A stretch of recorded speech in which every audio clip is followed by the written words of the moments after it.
ಸ್ವಾಮಿಗಳ ಕಾಲಜ್ಞಾನ ಭಾಗ 3. Sir, ಇದ್ರಲ್ಲಿರುವಂತ wordings ಏನಿದೆ ಅಟ್ ಪ್ರೆಸೆಂಟ್ ನಾವೇನ್ ನೋಡ್ತಾ ಇದ್ದೀವಿ ಸೊಸೈಟಿನಲ್ಲಿ, ಅದಕ್ಕೆ ಈಕ್ವಲೆಂಟ್ ಆಗಿ ಕೆಲವಷ್ಟು ವಿಷಯಗಳು ನಡೀತಾ ಇದೆ. ಕೆಲವಷ್ಟು ಅನ್ನೋದಕ್ಕಿಂತ 90% ಆಲ್ರೆಡಿ ನಡೀತಾ ಇದೆ. ಇನ್ನು ಉಳಿದಿದ್ದು ನಡೆಯಬೇಕಾಗಿದೆ ಮುಂದೆ ಒಂದು ದಿನ.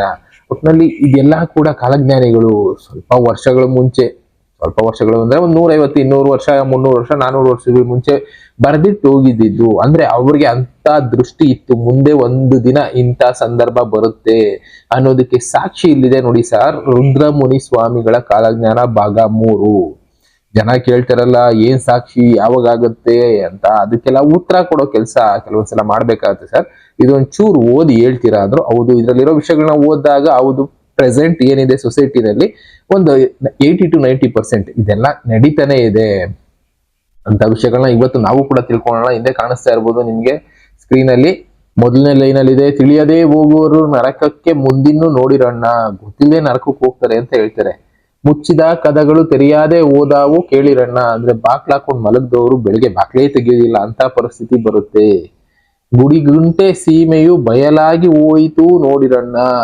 ಇಲ್ಲಿ ದೇವಸ್ಥಾನಗಳು ಬೇರೆ ಜಾಗಗಳು ಎಲ್ಲ ಬಯಲಾಗಿ ಅಂದ್ರೆ ಮಾಯ ಹೋಗುತ್ತೆ, ಕಣ್ಮರೆ ಆಗುತ್ತೆ ಅನ್ನೋ ಲೆಕ್ಕದಲ್ಲಿ ಬರ್ದಿದ್ರು.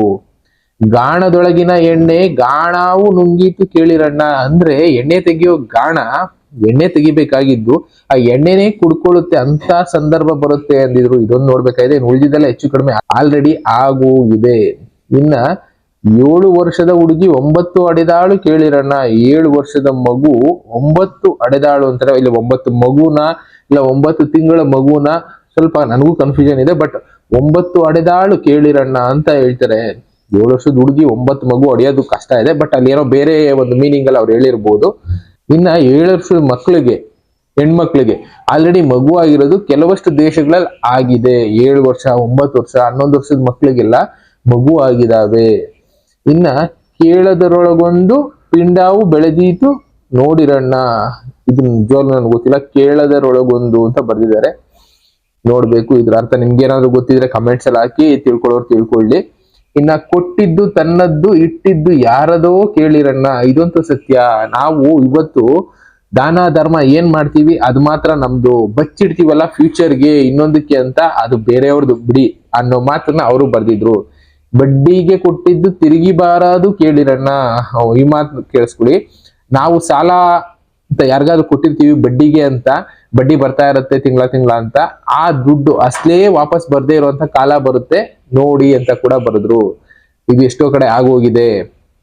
ನೆಲದೊಳಗೆ ಇಟ್ಟಿದ್ದು ಬಯಲಾಗಿ ಹೋಗುವುದು ನೋಡಿರಣ್ಣ. ನಾವು ಬಚ್ಚಿಟ್ಟಿರ್ತೀವಲ್ಲ ನೆಲದೊಳಗಡೆ ಫ್ಯೂಚರ್ಗಿರ್ಲಿ ಅಂತ, ಅಂತದ್ದು ಯಾರಿಗೂ ಕೂಡ ಸಿಗೋದೇ ಇಲ್ಲ, ಮಾಯ ಆಗೋಗುತ್ತೆ ಅಂತಾನು ಕೂಡ ಬರೀತಾರೆ.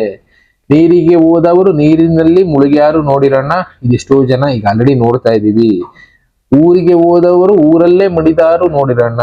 ಊರ್ಗ್ ಹೋದವರು ಊರಲ್ಲೇ ಸತ್ತೋಗ್ತಾರೆ ಅಂತ ಹೇಳ್ತಾ ಇದಾರೆ. ಇದು ಫ್ಯೂಚರ್ ಅಲ್ಲಿ ನಡಿಬಹುದು. ಕಾರಣಗಳು ನಾನು ಮುಂದೆ ಪ್ರೋಗ್ರಾಮ್ಗಳು ತಿಳಿಸ್ತಾ ಹೋಗ್ತೀನಿ. ಇದನ್ನ ಈಗ ಆಲ್ರೆಡಿ ನೋಡ್ತಾ ಇದೀವಿ.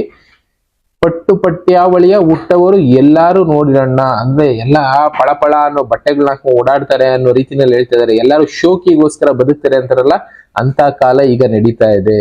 ತಟ್ಟನೆ ಮಡಿದಿನ್ನು ನೆಟ್ಟನೆ ಓದಾರು ನೋಡಿರಣ್ಣ. ನಿಜವಾಗ್ಲೂ ನಾರ್ತ್ ಕರ್ನಾಟಕ ಲ್ಯಾಂಗ್ವೇಜ್ ಕೆಲವೊಂದು ನನಗೂ ಅರ್ಥ ಆಗೋದು ಕಷ್ಟ ಆಗುತ್ತೆ. ಮಠಮಾನ್ಯದವರೆಲ್ಲ ಕೆಟ್ಟು ಭ್ರಷ್ಟರಾದಾರು ಕೇಳಿರಣ್ಣ. ಹೌದು, ಎಷ್ಟೋ ಮಠ ಮಾನ್ಯ ಹೆಸರುಗಳಲ್ಲಿ ಮಾಡ್ತಾ ಇದ್ದವರೆಲ್ಲ ಈಗ ಕೆಟ್ಟ ಹೆಸರು ಮಾಡ್ಕೊಂಡಿರೋದ್ರಿಂದ ಸತ್ಯವಾಗಿರೋರು ನಿಜವಾದವ್ರನ್ನು ಜನ ನಂಬೋದಕ್ಕೆ ಯೋಚನೆ ಮಾಡ್ತಾ ಇದ್ದಾರೆ. ಅಂತ ಕಾಲ ಬಂದ್ಬಿಟ್ಟಿದೆ. ಮಠ ಮಾನ್ಯದವರೆಲ್ಲ ಕೆಟ್ಟು ಭ್ರಷ್ಟರಾದಾರು ಆಗ್ತಾ ಇದ್ದಾರೆ. ಪ್ರಾಬ್ಲಮ್ಮು ಅವರ ಗ್ರೋತ್ಗೋಸ್ಕರ, ಅವ್ರ ಹೆಸರು ಮಾಡ್ಕೊಳ್ಳೋದಕ್ಕೋಸ್ಕರ ಇಲ್ಲಿ ಜನ ಜಾತಿ ಅಂತ ಕ್ರಿಯೇಟ್ ಮಾಡಿ ನಮ್ಮ ಧರ್ಮನೇ ಹೆಚ್ಚು, ಇದಕ್ಕೋಸ್ಕರ ಹೋರಾಟ ಮಾಡಿ ಹಾಗೆ ಹೀಗೆ ಅಂತ ಜನರ ತಲೆನಲ್ಲಿ ವಿಷ ತುಂಬಿ, ಒಟ್ಟಿನಲ್ಲಿ ಅವರ ಅಧಿಕಾರ, ಅವ್ರ ರಾಯಲ್ ಲೈಫ್ ಲೀಡ್ ಮಾಡೋದಕ್ಕೆ ಎಷ್ಟೋ ಜನರನ್ನ ಹಾಳು ಮಾಡ್ತಾ ಇದ್ದಾರೆ. ಅದು ಕಣ್ಮುಂದೆ ನೋಡ್ತಾ ಇದೀವಿ. 100ರಲ್ಲಿ ಒಂದು 10 ಮಠಗಳು ಒಳ್ಳೆ ಕೆಲಸ ಮಾಡ್ತಾ ಇದ್ರೆ, ಇನ್ನು ಉಳಿದಿದ್ದು ಹೆಚ್ಚು ಕಡಿಮೆ ಎಲ್ಲ ಇದೇ ತರ ಕೆಲಸ ಮಾಡ್ತಾ ಇರೋದು. ಜನಕ್ಕೆ ಯಾವ್ದನ್ನ ನಂಬಬೇಕು ಯಾವ್ದನ್ನ ಬಿಡ್ಬೇಕು ಅನ್ನೋ ಒಂದು ಕನ್ಫ್ಯೂಷನ್.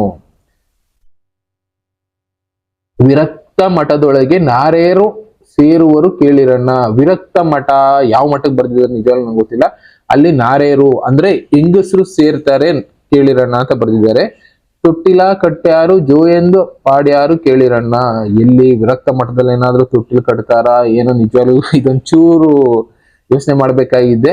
ತಂಗಿಯ ಒಡಗೂಡಿ ಸಂಗಾವ ಮಾಡ್ಯಾರು ಕೇಳಿರಣ್ಣ, ಜಂಗೂಳಿ ದೈವಕ್ಕೆ ಚೆನ್ನಾಗಿ ಎರಿಗ್ಯಾರು ಕೇಳಿರಣ್ಣ.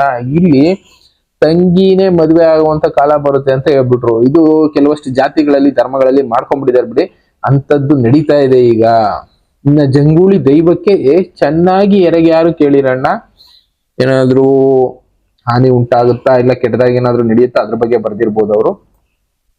ಲಿಂಗವುಳ್ಳವರಿನ್ನ ಹೊಲಗ್ಯಾರಿ ಸೇರ್ಯಾರು ಕೇಳಿರಣ್ಣ ಅಂತ ಬರೀತಾರೆ. ಇದ್ರದ್ದು ಮೀನಿಂಗು ನಿಜವಾಗ್ಲೂ ನನಗೂ ಸ್ವಲ್ಪ ಕನ್ಫ್ಯೂಷನ್ ಹೇಳೋದಕ್ಕೆ. ಜಂಗಮರೆಲ್ಲರೂ ಲಿಂಗ ಬಿಟ್ಟುಂಡಾರು ಕೇಳಿರಣ್ಣ, ಈ ಮಾತು ಮಾತ್ರ ಅಂದ್ರೆ ಇಷ್ಟು ದಿನ ಲಿಂಗ ಪೂಜೆ ಮಾಡ್ತಾ ಇದ್ದ ಜಂಗಮರು ಲಿಂಗ ಬಿಟ್ಟು ಬದುಕ್ತಾರೆ ಅನ್ನೋ ಒಂದು ಮಾತನ್ನು ಬರೀತಾರೆ.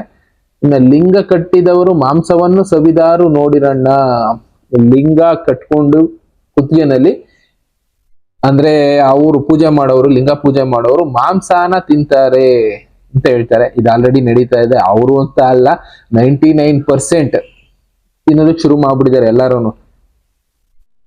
ಅಣಕವಾಡಿ ಜರಿದ ಜಂಗಮನ ಬಿಟ್ಟುಂಡಾರು ನೋಡಿರಣ್ಣ, 7 ಊರಿಗೆ ಒಂದು ಊರುಗಳಾವುವು ಕೇಳಿರಣ್ಣ. ಈ ಮಾತನ್ನ ಕಾಲಜ್ಞಾನದಲ್ಲಿ ವೀರಬ್ರಹ್ಮೇಂದ್ರ ಸ್ವಾಮಿಗಳು ಕೂಡ ಬರ್ದಿದ್ರು. 7 ಊರಿಗೆ 1 ಊರು ಮಾತ್ರ ಉಳಿಯುತ್ತೆ. ಅದನ್ನ ಇವರು ಇಲ್ಲಿ ಮೆನ್ಷನ್ ಮಾಡ್ತಾರೆ, 7 ಊರಿಗೆ 1 ಊರುಗಳಾವು ಕೇಳಿರಣ್ಣ, ಅಂದ್ರೆ 7 ಊರಲ್ಲಿ 1 ಊರು ಮಾತ್ರ ಉಳ್ಕೊಳ್ಳುತ್ತೆ ಫ್ಯೂಚರ್ ಅಲ್ಲಿ ಅಂತ ಒಂದು ಮಾತನ್ನ ಹೇಳ್ತಾರೆ. ಇದು ರುದ್ರಮುನಿ ಸ್ವಾಮಿಗಳು ಅವರ ವಚನಗಳಲ್ಲಿ ಬರ್ದಿದ್ದು. ಜೋಳಾವ ಕಾಣಾದೆ ಮನೆ ಮನೆ ತಿರುಗ್ಯಾರು ನೋಡಿರಣ್ಣ, ಅಂದ್ರೆ ಅನ್ನಕ್ಕೋಸ್ಕರ ಕೊಡಿ, ಭಿಕ್ಷೆನಾದ್ರೂ ಕೊಡಿ, ನಾವು ಬದುಕೋತೀವಿ ಅಂತ ಮನೆ ಮನೆ ಸುತ್ತುವಂತ ಕಾಲ ಬರುತ್ತೆ ಅಂತ ಹೇಳ್ತಾ ಇದಾರೆ. ಫ್ಯೂಚರ್ ಅಲ್ಲಿ ಈ ದಿನ ಬಂದೇ ಬರುತ್ತೆ. ಯಾಕೆ ಅಂದ್ರೆ ಎಲ್ಲಾ ಕೂಡ ಬೆಳೆ ಬೆಳೆಯೋದನ್ನ ಬಿಟ್ರು, ಶೋಕಿಗೋಸ್ಕರ ಬದುಕೋದನ್ನ ಕಲ್ತರು. ಈಗ ಎಷ್ಟೋ ಜನ ರೈತರಿದ್ದವರು ಕೂಡ ಎಲ್ಲರೂ ಕೂಡ ಯೂಟ್ಯೂಬ್ ಮಾಡ್ತೀವಿ, ನಾವು ವಿಡಿಯೋ ಮಾಡ್ತೀವಿ, ಹಾಕ್ತಿವಿ, ಅದರಲ್ಲೇ ದುಡ್ಡು ಸಂಪಾದನೆ ಮಾಡ್ತೀವಿ ಅಂತ ಬೆಳೆ ಬೆಳೆಯೋದನ್ನ ಮರಿತಾ ಇದ್ದಾರೆ. ಇನ್ಸ್ಟಾಗ್ರಾಮು ಅದು ಇದು ಅಂತ ಶೋಕಿ ಲೈಫ್ ಅಲ್ಲಿ ಬದುಕ್ತಾ ಇದ್ದಾರೆ. ಮುಂದೆ ಒಂದು ದಿನ ತಿನ್ನೋದಕ್ಕೆ ಆಹಾರ ಇರಲ್ಲ. ಇದೇ ರೀತಿ ಹೋದ್ರೆ ಆ ಮಾತನ್ನೇ ಅವ್ರು ಬರ್ದಿದ್ದು.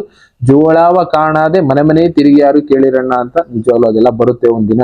ನೋಡಿ, ಗೊತ್ತಿಲ್ಲದೆ ಇರೋರು ಈಗ್ಲೂ ಬೆಳ್ಕೊಳ್ಳೋದಕ್ಕೆ ಪ್ರಯತ್ನ ಮಾಡಿ, ಏನ್ ಬೆಳಿಬೇಕು, ಏನ್ ನಾವು ಕಲ್ತ್ಕೋಬೇಕು ಅದನ್ನ ಫಸ್ಟ್ ಮಾಡೋಣ. ರೈತರು ಅವರ ಕೆಲಸಗಳನ್ನ ಬಿಟ್ಟು ಎಲ್ಲರೂ ಕೂಡ ಈಗ ವಿಡಿಯೋ ಮಾಡೋದಕ್ಕೆ, ಶೋಕಿ ಮಾಡೋದಕ್ಕೆ, ಜಮೀನ್ ಮಾರ್ಕೊಂಡು ಬದುಕೋದಿಕ್ಕೆ ಶುರು ಮಾಡ್ಬಿಟ್ರೆ ಮುಂದೆ ಒಂದು ದಿನ ಅನ್ನ ಅನ್ನೋದು ಸಿಗೋದಿಲ್ಲ ಭೂಮಿ ಮೇಲೆ, ಅಂತ ಕಾಲ ಬರುತ್ತೆ ಅಂತಾನೆ ಇವರು ತಿಳಿಸಿದ್ದು.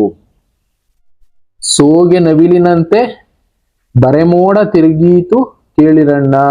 ಈ ನವಿಲಿನ ಏನ್ ಹೇಳ್ತಾರೆ, ಹಿಂದೆ ಒಂದು ಗರಿ ಇರುತ್ತಲ್ಲ, ನವಿಲ್ ಗರಿ, ಆ ರೀತಿ ಈ ಮೋಡಗಳ ಬಣ್ಣ ಬದಲಾಗುತ್ತೆ ನೋಡಿ ಅಂತ ಹೇಳ್ತಾ ಇದಾರೆ. ಅದು ಈಗ ನಡೀತಾ ಇದೆ ಅಟ್ ಪ್ರೆಸೆಂಟ್. ಎಲ್ಲಿ ಅಂದ್ರೆ ಈ ರೀಸೆಂಟ್ ಆಗಿ ಸೋಲಾರ್ ವೇವ್ಸ್ ಬಂದು ಭೂಮಿಗೆ ತಟ್ತು ಅಂತ ಹೇಳಿದಾಗ ಈ ನಾರ್ತ್ ಪೋಲ್ ಅಲ್ಲಿ, ಸೌತ್ ಪೋಲ್ ಅಲ್ಲಿ ಆಕಾಶದಲ್ಲಿ different colours, red, green, blue ಎಲ್ಲ ಕೂಡ ನವಿಲಿನ ಗರಿ ರೀತಿ ಕಾಣಿಸ್ಕೊಳ್ತು. ರೀಸೆಂಟ್ ಆಗಿ ನೀವು ಫೋಟೋಗಳು ನೋಡಬಹುದು. ಅಂತದ್ರ ಬಗ್ಗೆ ಇವ್ರು ತಿಳಿಸ್ತಾ ಇದ್ದಾರೆ. ಆಲ್ರೆಡಿ ಇದು ಕೂಡ ನಡೆದೋಗಿದೆ. 3 ಗಾವುದಕ್ಕೊಂದು ಸಂತೆಯು ಕೂಡಿತು ಕೇಳಿರಣ್ಣ. ಇಲ್ಲಿ ಗಾವುದ ಅಂದ್ರೆ ಟೈಮಿಂಗ್ಸ್ ನನಗೂ ಮರ್ತೋಯ್ತು. ಆ ಟೈಮ್ಗೊಂದು ಸಂತೆ ಅನ್ನೋದು ಸೇರುತ್ತೆ ಅಂತ ಹೇಳ್ತಾರೆ. 10 ಗಾವುದಕ್ಕೊಂದು ಪಟ್ಟಣವಾದೀತು ಕೇಳಿರಣ್ಣ, ಊರು ಕೇರಿ ಮೇಲೇರಿ ಉರುಳೀತು ಗುಂಡೊಂದು ಕೇಳಿರಣ್ಣ. ಊರು ಕೇರಿ ಇದ್ರ ಮೇಲೆಲ್ಲ ಅಂದ್ರೆ ಹಳ್ಳಿಗಳ ಮೇಲೆ, ಪಟ್ಟಣಗಳ ಮೇಲೆ ಗುಂಡೊಂದು ಉರುಳೋಗುತ್ತೆ ಅಂತ ಹೇಳ್ತಾರೆ. ಇದ್ರ ಅರ್ಥ ಏನಾಗುತ್ತೆ, ಆಕಾಶದಿಂದ ಯಾವುದೋ ಒಂದು ಧೂಮಕೇತು ಬಂದು ಭೂಮಿ ಮೇಲೆ ಬೀಳುತ್ತೆ, ಅದರಿಂದ ಊರು ಕೇರಿ ಎಲ್ಲ ಅದ್ರ ಮೇಲ್ಗಳೆಲ್ಲ ಗುಂಡು ಉರುಳಿಕೊಂಡು ಹೋಗುತ್ತೆ ಅಂತ ಹೇಳ್ತಾರೆ. ಅಂದ್ರೆ ಧೂಮಕೇತು ಭೂಮಿಗೆ ಅಪ್ಪಳಿಸೋದ್ರ ಬಗ್ಗೆ ಇವರು ಒಂದು ತಿಳಿಸ್ತಾರೆ. ತಿಳಿಯದೆ ಓದೀತು ಮರ್ತ್ಯಾದ ಜನರಿಗೆ ಕೇಳಿರಣ್ಣ. ಇದು ಜನರಿಗೆ ಗೊತ್ತೇ ಆಗೋದಿಲ್ಲ, ಭೂಮಿ ಮೇಲೆ ಬದುಕ್ತಾ ಇರುವಂತ ಜನರಿಗೆ. ಅಂತ ಒಂದು ಕ್ಷಣದಲ್ಲಿ ಒಂದು ಧೂಮಕೇತು ಭೂಮಿಗೆ ಬಂದು ಬೀಳುತ್ತೆ ಅಂತ ಮೆನ್ಷನ್ ಮಾಡ್ತಾರೆ. ನಿಜವಾಗ್ಲೂ ಯಾರಿಗೂ ಅರ್ಥ ಆಗಲ್ಲ. ಯಾಕೆಂದ್ರೆ ನಾಸಾದವ್ರಿಗೂ ಎಷ್ಟೆಷ್ಟೋ ಸ್ಟಡಿ ಮಾಡ್ತಾ ಇರ್ತಾರೆ, ನಮಗ್ ಗೊತ್ತಿಲ್ಲ ಅಂತ ಕೈ ಚೆಲ್ಲಿ ಕುತ್ಕೊಂಡ್ಬಿಡ್ತಾರೆ. ಅಂತ ಟೈಮ್ ನಡೆದೋಗಿದೆ. ಅದ್ರ ಬಗ್ಗೆ ಇವ್ರು ಬರೀತಾರೆ, ತಿಳ್ಕೊಳ್ಳಿ. ಯಾತಗಿರಿಯ ಸುತ್ತ ಭೂತಗಳು ಹೆಚ್ಚಾವು ಕೇಳಿರಣ್ಣ. ಅಂದ್ರೆ ಯಾತಗಿರಿ ನನ್ಗೆ ಅಷ್ಟೊಂದು ಐಡಿಯಾ ಅಲ್ಲ, ಬಟ್ ದೇವರ ದೇವಸ್ಥಾನಗಳ ಸುತ್ತ ಭೂತಗಳು ಸುತ್ತುಡಿತವೆ ಅಂತ ಹೇಳ್ತಾರಲ್ಲ, ಅಂತ ಮಾತುಗಳಿಗೆ ಇದೊಂದು ಸಾಕ್ಷಿ. ಇನ್ನ ಸೀತಾಳ ಉರಿದೆದ್ದು ಪಾತಾಳ ಕಿಳಿದಾವು ನೋಡಿರಣ್ಣ, ಈ ಮಾತು ತಪ್ಪಿದರೆ ಬಸವಣ್ಣ ನಾಣೆಯೂ ಕೇಳಿರಣ್ಣ ಅಂತ ಹೇಳ್ತಾರೆ. ಇಲ್ಲಿ ಎಲ್ಲಾ ಭೂಮಿ, ನಾವು ಬದುಕ್ತಾ ಇರುವಂತ ಭೂಮಿ ಪಾತಾಳಕ್ಕೆ ಇಳಿಯುತ್ತೆ, ಕುಸಿಯುತ್ತೆ, ಏನೋ ಒಂದು ಅನಾಹುತಗಳು ಸಂಭವಿಸುತ್ತೆ. ನಲ್ಲಿ ಪಾತಾಳಕ್ಕೆ ಈ ಭೂಭಾಗಗಳೆಲ್ಲ ಕುಸಿದು ಬೀಳ್ತಾವೆ. ಕಾರಣ ಕೂಡ ನಾನು ರೀಸೆಂಟ್ ಪ್ರೋಗ್ರಾಮ್ಗಳಲ್ಲಿ ತಿಳಿಸಿದ್ದೀನಿ. ಅಂತರ್ಜಲ ಮಟ್ಟ ಅನ್ನೋದು ಕಡಿಮೆ ಆಗ್ತಾ ಇದೆ, ಭೂಮಿ ಒಳಗಡೆ ಸಪೋರ್ಟ್ ಅನ್ನೋದಿಲ್ಲ, ಎಲ್ಲದರಲ್ಲಿ ಭೂಕುಸಿತ ಆಗ್ತಾ ಇದೆ, ಭೂಕಂಪಗಳಾಗ್ತಾ ಇದೆ. ವಾಲ್ಕೆನೋ ಎರಪ್ಷನ್ ಆಗ್ತಾ ಇದೆ. ಇದೆಲ್ಲ ಆಗ್ತಾ ಇರೋದ್ರಿಂದ ಮುಂದೆ ಈಗಿರುವಂತ ಭೂಭಾಗಗಳು ಪಾತಾಳಕ್ಕೆ ಇಳಿಯುವಂತ ಕಾಲ ಬಂದೇ ಬರುತ್ತೆ. ಇಲ್ಲಿ ತಿಳಿಸಿರುವಂತದ್ರಲ್ಲಿ ಆಲ್ರೆಡಿ ಒಂದು 60-70% ಆಗೋಗಿದೆ, ಇನ್ನು 10-20% ಬಾಕಿ ಇದೆ. ನೋಡೋಣ, ಇನ್ನ ಈ ತರದ ಎಷ್ಟೆಷ್ಟು ವಿಷಯಗಳು ಕಳಿಸ್ತಾ ಇರ್ತಾರೆ, ನಿಮ್ಗೂ ತಿಳಿಸೋ ಕೆಲಸ ಮಾಡ್ತಾ ಇರ್ತೀನಿ. ತಿಳ್ಕೊಳ್ಳೋಣ, ನಾವು ಬದಲಾಗೋದು ಏನಿದೆ ಆ ದಿನಲ್ಲಿ ಪ್ರಯತ್ನ ಮಾಡೋಣ.